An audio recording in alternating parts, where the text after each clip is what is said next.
Salut tout le monde et bienvenue dans cette nouvelle vidéo. Aujourd'hui, vous l'avez vu dans la miniature et dans le titre, je vous présente une caméra IP, la Reolink Argus 2. Et oui, d'ailleurs, elle est en train de vous filmer là. Bon, c'est une caméra, vous allez voir, qui s'annonce sympa sur le papier. On va voir un petit peu ce que ça donne en pratique. C'est parti après le jingle.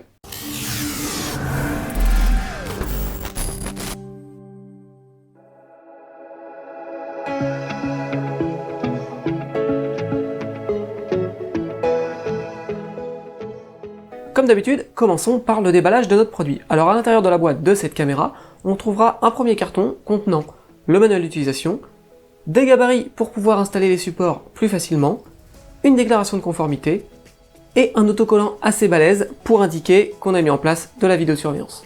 Ensuite, dans la boîte, on va retrouver la batterie avec sa prise micro USB pour pouvoir la recharger, la caméra, un premier support qui est un support de forme ronde aimantée pour venir orienter la caméra un petit peu comme on a envie, une sangle, alors ça là je sais pas trop à quoi elle sert au juste, un câble USB micro USB pour la recharge, un support avec pas de vis, un quart, les mêmes pas de vis qu'on retrouve sur les trépieds donc pour avoir une fixation un petit peu standard, une protection en silicone et enfin les chevilles et les vis pour installer un support. Regardons un petit peu les caractéristiques de cette Argus 2 de chez Reolink. Bon bah déjà, vous voyez là, elle fonctionne, donc c'est une caméra sans fil. Ouais, désolé toi, on n'aura pas besoin de toi. Une caméra sans fil donc au niveau de son alimentation puisqu'elle va fonctionner avec une batterie, et une caméra sans fil puisque au niveau réseau, elle fonctionnera tout simplement en Wi-Fi. Au niveau de l'image, on va avoir ici une image en 1080p maximum à 15 fps. Alors 15 fps, quand on fait de la vidéo, ça peut paraître peu, mais pour une caméra de vidéosurveillance, c'est largement suffisant, hein, ça permet largement de voir ce qui se passe, avec un champ de vision de 130 degrés. La caméra est équipée d'une vision de nuit, bon bah là c'est pratique quand il fait pas jour, de l'audio bidirectionnel, c'est-à-dire qu'elle va pouvoir capturer le son, mais également recevoir du son et le diffuser si besoin, ça peut permettre par exemple de parler à quelqu'un, voilà. Ce côté audio, ça nous permettra aussi de préenregistrer des messages tout simplement, qui seront diffusés en cas de détection de mouvement, ça c'est plutôt bien vu. Elle aura également une détection de mouvement, donc là ça permettra d'enregistrer sur détection de mouvement et aussi d'être notifié dès qu'il y a un mouvement qui est détecté. Pour ce qui est des notifs, en cas de détection de mouvement, on va avoir la possibilité d'avoir des notifs push grâce à l'application ou des notifs par mail. L'enregistrement se fera sur une carte micro SD puisque la caméra a un slot micro SD. Notez au passage qu'on peut lui mettre jusqu'à une carte micro SD de 64 Go, ce qui est largement suffisant. Bon, et puisque je parle de ce slot micro SD, je vais en profiter tout de suite pour faire un petit reproche à Reolink. Je trouve qu'il est un petit peu trop enfoncé, ce qui fait que c'est très compliqué d'arriver à insérer ou d'extraire la carte micro SD sans avoir un outil. Voilà, on n'arrive pas à accéder au petit cran au bout du slot. Pour ma part, comme vous le voyez, j'étais obligé de prendre à chaque fois une pointe de couteau, ce qui est, je trouve, un petit peu gênant. Bon, c'est une caméra qui peut s'installer à l'intérieur comme à l'extérieur, donc bien évidemment, elle est étanche, norme IP65. Mais c'est pas tout. Cette petite Argus 2 de chez Reolink, elle est aussi compatible avec Alexa et Google Assistant, donc on va pouvoir la gérer tout simplement à la voix. Ça, c'est un petit plus, c'est assez sympa. Et chose aussi fortement intéressante, c'est qu'elle est compatible avec les panneaux solaires de chez Reolink. Alors moi, j'en ai pas ici, mais elle est vendue soit toute seule, soit en pack, on en reparlera après. Et donc on va pouvoir l'alimenter aussi et recharger sa batterie à l'énergie solaire, et ça c'est cool. Et enfin, elle se veut extrêmement simple à mettre en place et extrêmement simple à utiliser. Je vous propose tout de suite de passer à la pratique pour voir un petit peu ce que ça donne. Voyons maintenant en pratique ce que ça donne. Je vais vous expliquer un petit peu son fonctionnement et vous donner en même temps mon avis, en commençant par la mise en place. Effectivement, c'est très simple. On prend son smartphone, on va sur le Play Store ou l'App Store, on télécharge l'appli de chez Reolink et on va ajouter notre caméra. C'est rapide, c'est pratique, ça se fait en quelques minutes.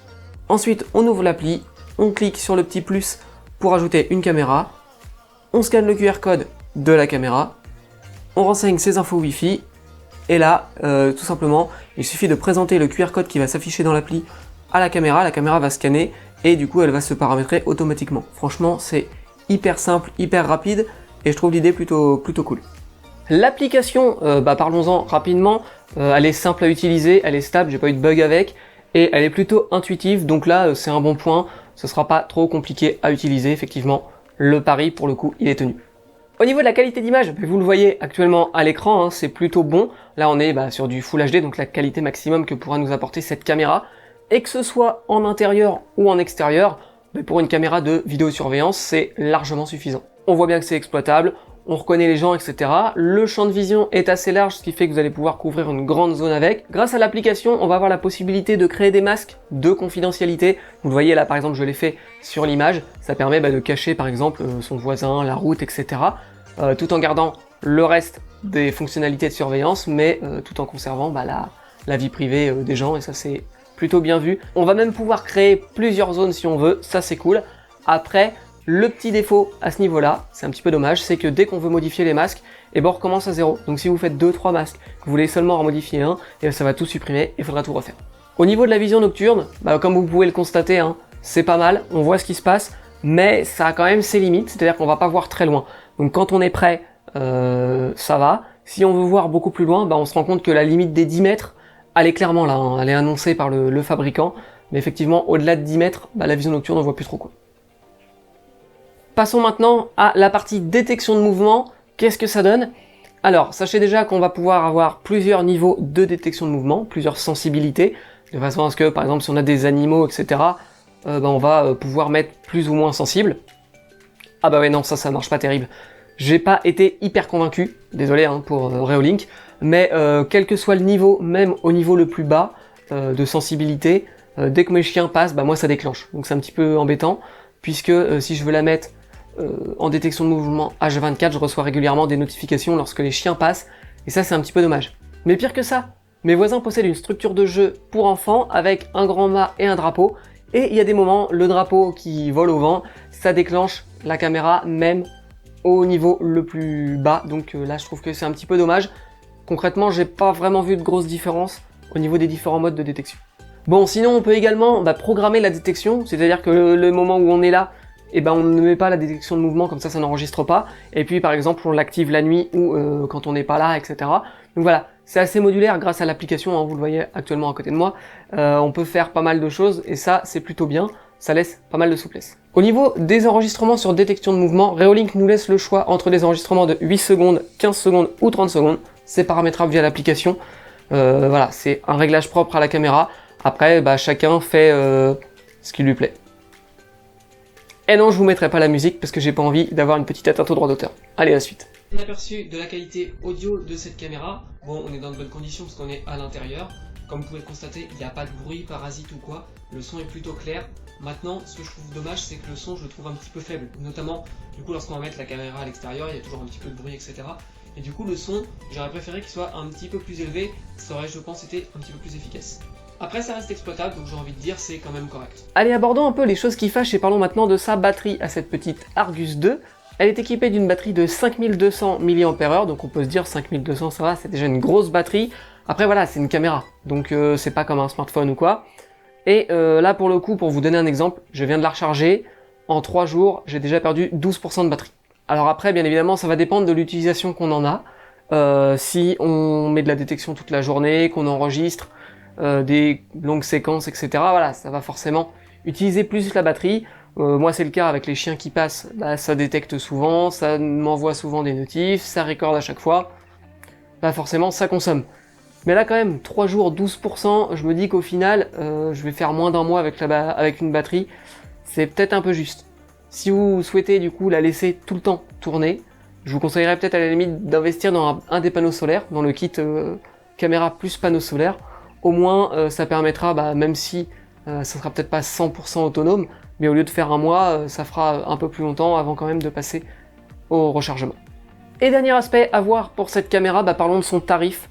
Alors, elle est disponible sur Amazon au tarif de 115 €, ou bien, je crois que c'est 139 € en pack avec le panneau solaire.